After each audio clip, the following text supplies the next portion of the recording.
Virgo.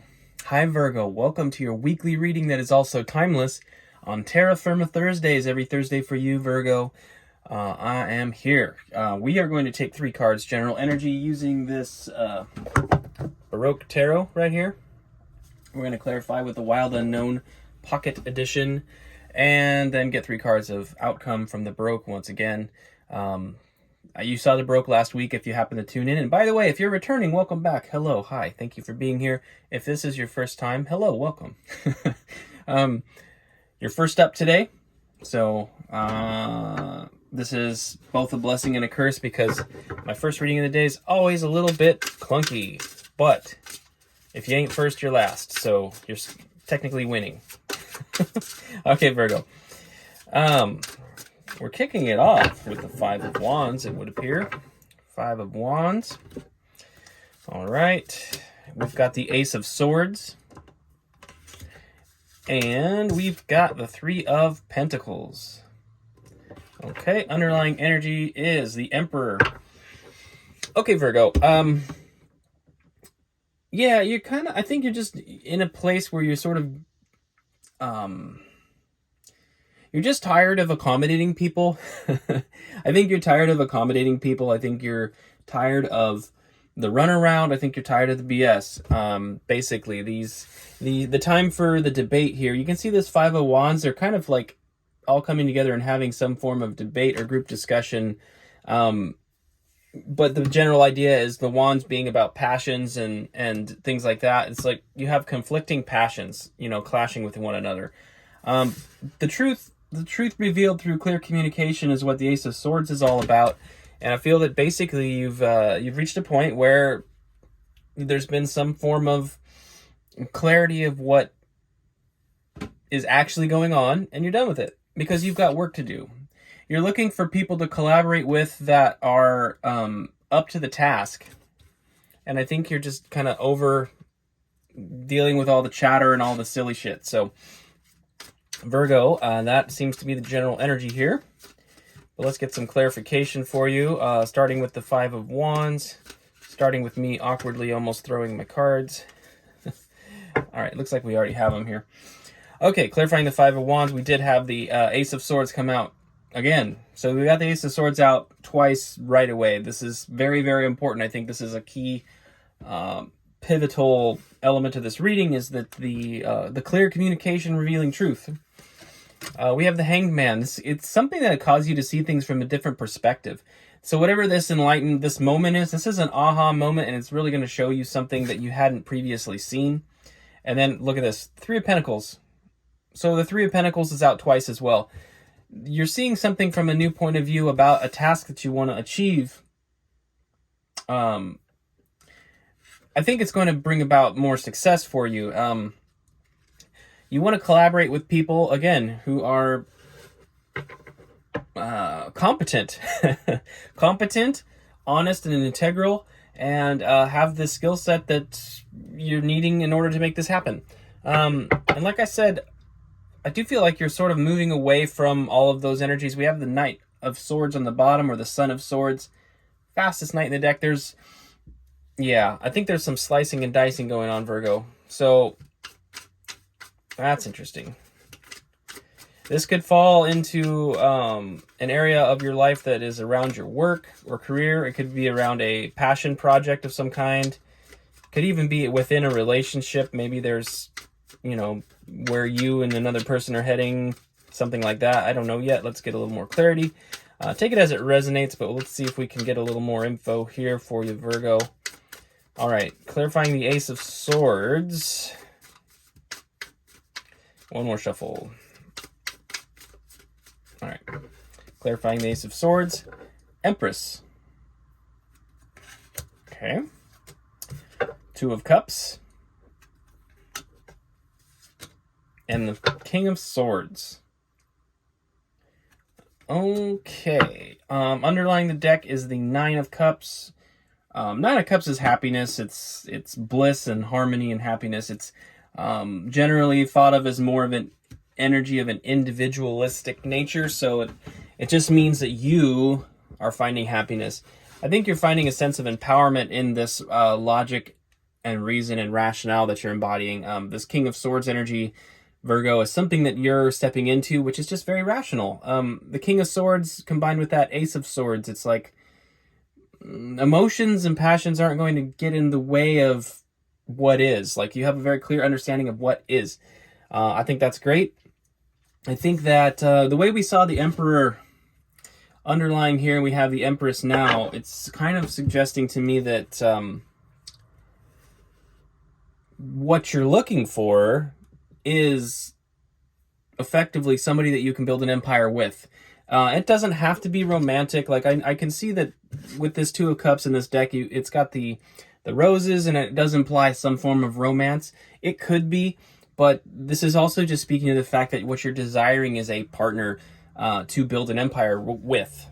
The Empress and the Emperor are all about building. You know, they're not holed up in their house just watching movies all day and eating popcorn and cuddling under a blanket. No, they're out doing things, right?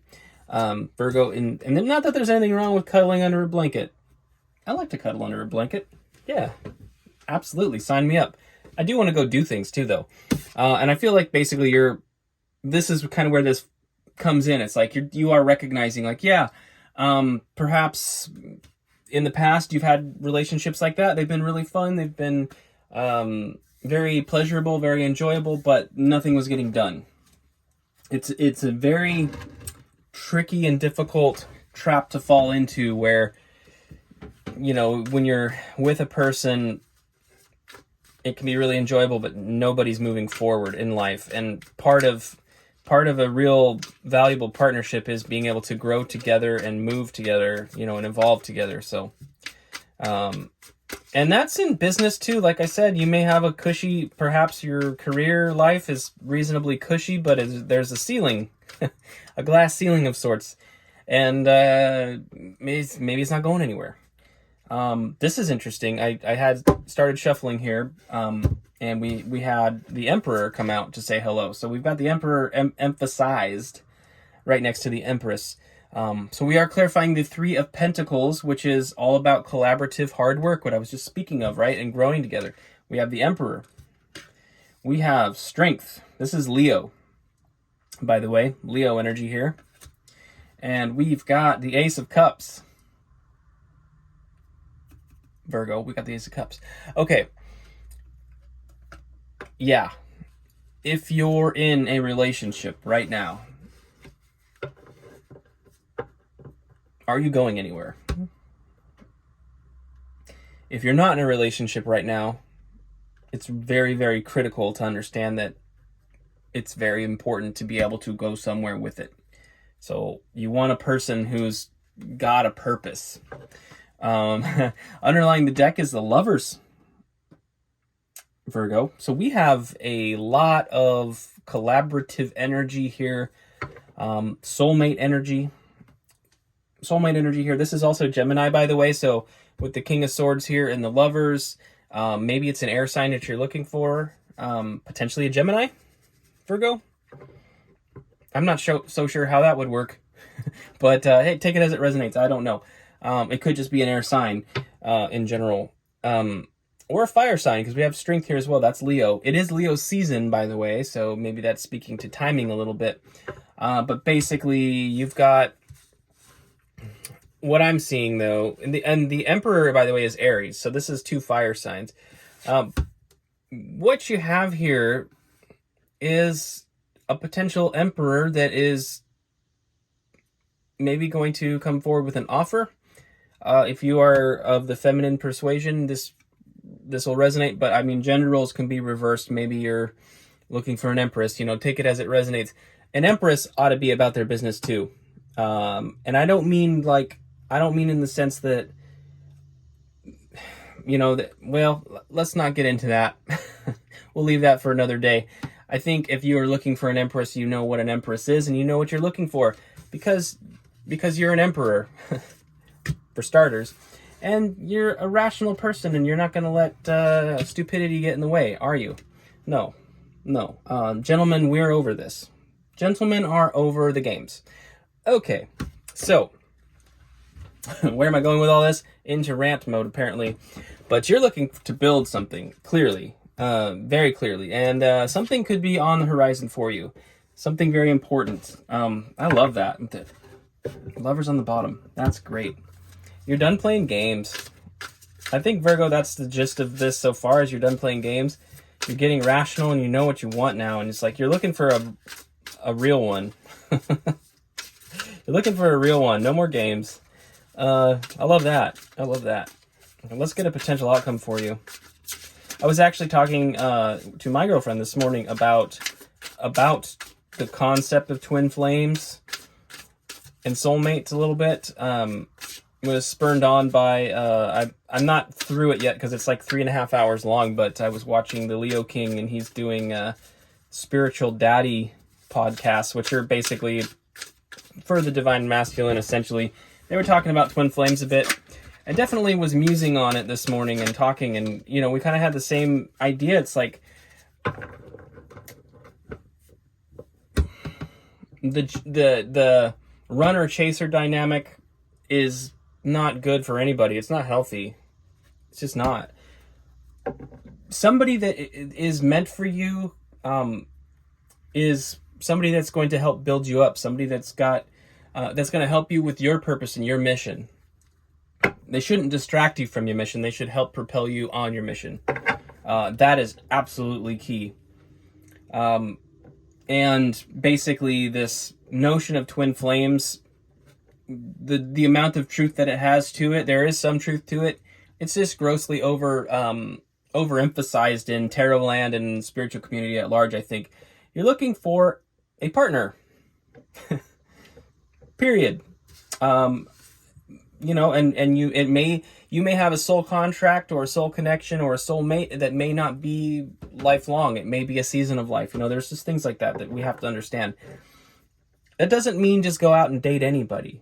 Certainly not. I mean, take it as it resonates. But I think for many of us, it's just really critical to understand that, like, the notion that there's this one twin flame that's super, super important. It's like, if there is, you'll find them when you need to find them. If you find that you're connecting with somebody, you're both on the same mission and about the same thing, and they're helping you grow as a person and you're helping them grow as a person. Does it matter? Does it matter if they're your twin flame or not, quote unquote? No, because they're a soulmate and there's a soul contract. You guys were meant to find each other at that time. So basically, don't overthink it, okay? Okay.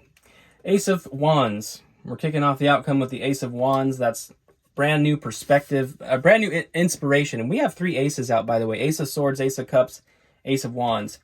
Oh, yeah. We've got the 8 of Cups. This is the act of walking away from things that don't serve you. It's an act of empowerment. This is truly a card of self-empowerment, self-love, recognizing that things that don't serve you, you're not obligated to, and making a choice. And we have the 5 of Pentacles. Fear of being left out in the cold. There's a setback, a loss, right? Underlying energy is the 9 of Swords. That took a sudden left turn, didn't it? Now, the fear, you have two things here. You have new inspiration. You have a brand new beginning that appears to be right on the precipice for you. That you, in order to obtain that, I feel like some of you are gonna have to walk away from something. Okay. The other hand is fear of loss. Fear of loss, fear of being left out in the cold, fear of missing out, and being up in your head full of anguish about being afraid of losing something.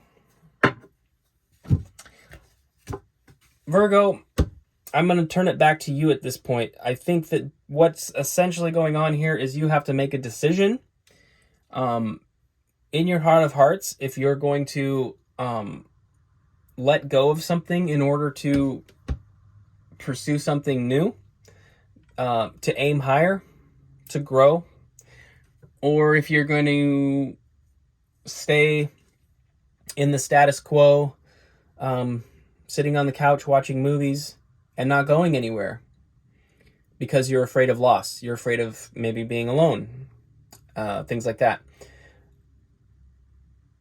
If I'm telling your story, I'm going to tell you right now, straight to your face, that doing things behind a partner's back is not okay. You shouldn't disrespect people like that. You should honor people's feelings and what they're owed. So if you feel like it's time to move on from something, please don't be shopping. Don't be sneaking around, okay? Just if you need to end something with somebody, end it. Then go find your emperor or empress, okay? Please. That's just a PSA. That's my little soapbox, because people who cheat people who cheat are shitty. Okay? So Virgo, that's what I have for you. By the way, if you've ever cheated in the past, that love and light, if you forgive yourself, I forgive you, okay? Just don't do it again. Anyway, that's all, Virgo. Sorry for being such a dickhead at the end of this, but I wish you all the best with this energy. Best of luck. If this resonated and you're not subscribed, please consider subscribing. Blah, blah, blah, blah, blah, blah. And I hope to see you next week. Terra Firma Thursdays, every Thursday for you, Virgo. Until then, best of luck with this energy. Take care, and I will see you next time.